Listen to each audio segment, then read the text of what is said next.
Chers téléspectateurs de la chaîne chrétienne Golgotha, Shalom, encore une fois de plus, nous nous retrouvons sur ce plateau pour présenter la même émission que nous avons l'habitude de vous présenter, l'émission Foi sans béquille, une émission chrétienne qui dirige l'apôtre Shekinah Ngimbi de l'église Amen Church, située au croisement des avenues des Cypres Neflier, au numéro 22, au quartier Bel-Air, comme référence la station Horizon International.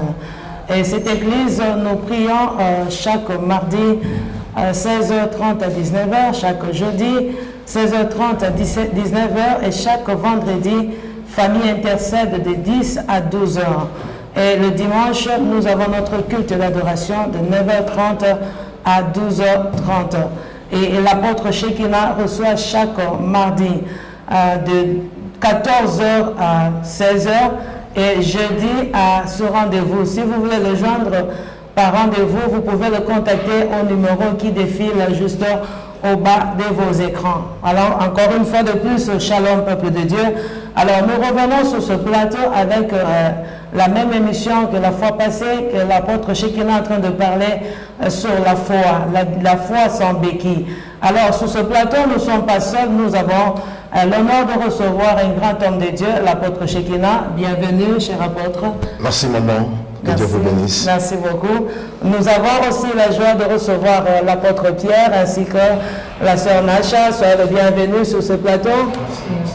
Voilà, bien-aimés, sans pour autant tarder, nous allons passer la parole à l'homme de Dieu. Je crois, apôtre Shekinah, la fois passée, vous nous avez parlé sur la foi sans béquille. Alors, je voudrais comprendre pourquoi toujours parler sur ce thème de la foi, et une question est venue à l'esprit: comment est-ce qu'un chrétien peut alimenter sa foi et comment est-ce qu'il peut vivre en alimentant sa foi? Pasteur Mamie, merci beaucoup.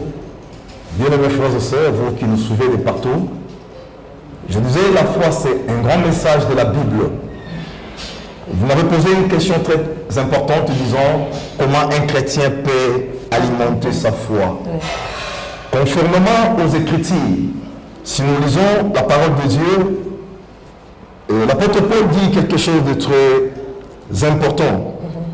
Je suis à l'épître aux Romains, chapitre 10e, le verset 17, où la Bible dit ainsi, la foi vient de ce qu'on entend, et ce qu'on entend vient de la parole de Christ. Amen.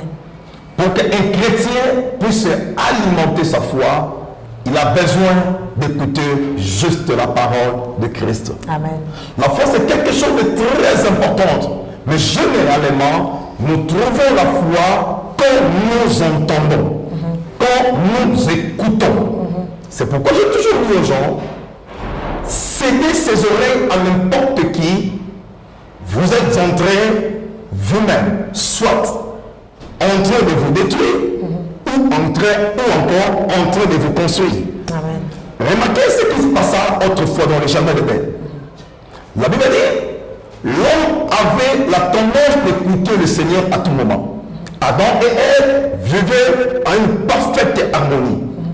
Mais depuis le jour où Ève avait désorienté sa fréquence pour commencer à écouter le diable, pasteur Mamie, c'est là où le problème est entré. En fait, la mort est entrée dans ce monde parce que seulement Ève avait changé sa fréquence. Amen. Au lieu d'écouter le Seigneur, mais Ève écoutera le serpent. Et voilà ce que le serpent lui avait dit, a battu en elle une certaine foi, et enfin, il y a eu la chute. Amen. Je disais que la foi vient de ce qu'on entend. Mais ce qu'on entend doit être la parole de Christ. Notre message doit être Christ-centrique. Notre message, notre foi doit être focalisée sur la fréquence de Jésus-Christ. Merci. Merci beaucoup, apôtre. Dans vos dires, j'entends toujours vous insister sur la foi, surtout avec l'intitulé de cette émission où vous parlez de la foi sans béquille. Est-ce que vous pouvez essayer de nous expliquer comment est-ce qu'on peut avoir la foi avec Becky. Est-ce que, je ne sais pas, le chrétien le fait selon sa volonté ou c'est indépendamment de sa volonté qu'il se retrouve à ce qu'il ait une foi avec Becky? Parce que c'est très important cette question. Aujourd'hui, il y a un problème à l'église. Généralement, nos églises ne sont pas bâties sur la foi, mais il y a certaines doctrines, il y a certains courants de pensée, il y a certaines philosophies. Et c'est ça le problème le plus important. La foi sans béquille. Je dis, il y a des fois avec béquille. Amen. Il y a des gens qui se disent chrétiens, mais leur foi possède de béquille. Et quand je parle de béquille, je parle de doute. Quand je parle de béquille, je parle de certaines connaissances que nous avons. Quelqu'un qui te dit, je suis chrétien, je crois au Seigneur, mais néanmoins je me rappelle encore qu'il y a quelques paroles qui m'ont été données, qui m'ont été parlées dans ma famille. Entre autres, il dira, la malédiction de ma famille est en train de peser sur moi. J'appelle toutes ces choses-là de béquilles qui empêchent notre foi de ne pas avancer. Mais la foi sur béquille, c'est une foi qui est bâtie juste sur la parole de Christ. Advienne que pourra. Tu dis que non, le Seigneur est capable de me faire du bien, le Seigneur est capable de me délivrer. La Bible dit que moi, l'Éternel, je connais les projets que je forme sur vous, projets de bonheur et de paix et non de malheur. Donc le malheur n'est pas la pensée du diable. Quoi que le malheur peut nous arriver, la Bible dit que le malheur atteint souvent le juste, mais l'Éternel l'en délivre toujours. C'est la pauvre à suffisance. Le Dieu pour qui nous sommes en train de prier, le Dieu pour qui nous sommes des serviteurs et des servantes, il s'appelle premièrement le consommateur de notre foi. Amen. Le second, une vérité, je ne sais pas, est-ce qu'il pourra facilement toucher le Seigneur? Est-ce que ce sont les jeûnes?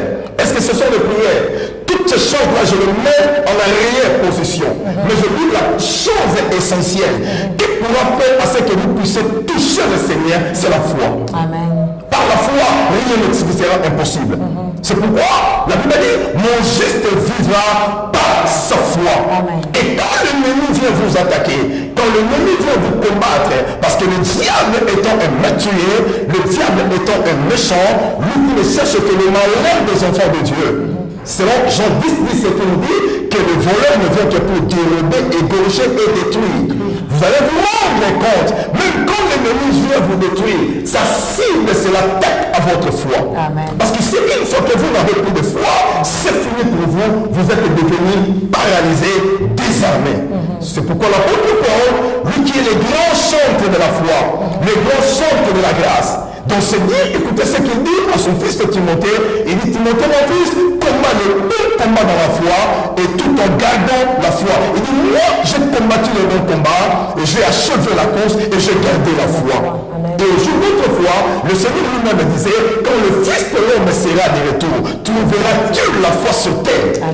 C'est pour dire que la foi, c'est un message très important. Mais cependant, il y a des fois qui ont encore des béquilles, comme étant des doutes, comme étant encore des paroles qui ont été dites peut-être dans la famille. Laissez-moi vous dire la vérité. Je ne sais pas qui t'a maudit. Je ne sais pas qui a parlé des choses négatives sur toi. Mais il faut oser. Toutes ces paroles-là ne pèseront plus jamais sur toi. Je crois en ce Dieu appelé le Dieu de la Bible. Je crois à cet homme de Jésus. Il est capable de renverser, de briser le barrière qui te brise, de voir la gloire, de voir la joie, de voir le bonheur. Et il croit en Dieu et il croit dans sa parole. Je dis, pasteur Mami, les gens ont foi peut-être aux paroles de médecins. Peut-être toi qui me suis, tu as foi à ce que le médecin t'a venu et que regardez, à cause de ce cancer, il y a un membre de ton corps qui sera imputé. Mais je dis aujourd'hui, mets foi en Dieu. Parce que le Dieu que je te présente, il s'appelle le Dieu qui guérit. Il s'appelle le Jéhovah Rapha. Là où tu es, peu importe ta maladie, je dis au nom de Jésus-Christ, soyez bénis, que mon Dieu te bénisse. Disons merci à toute cette grande équipe et à la présentation, vous aviez Pasteur Mami qui présente cette émission. Voilà donc merci à vous tous qui avez été fidèles à cette émission. Alors nous demandons à l'apôtre Pierre de prier pour bénir le peuple de Dieu. Quant à moi, je vous retrouve à la prochaine avec ce même réel plaisir.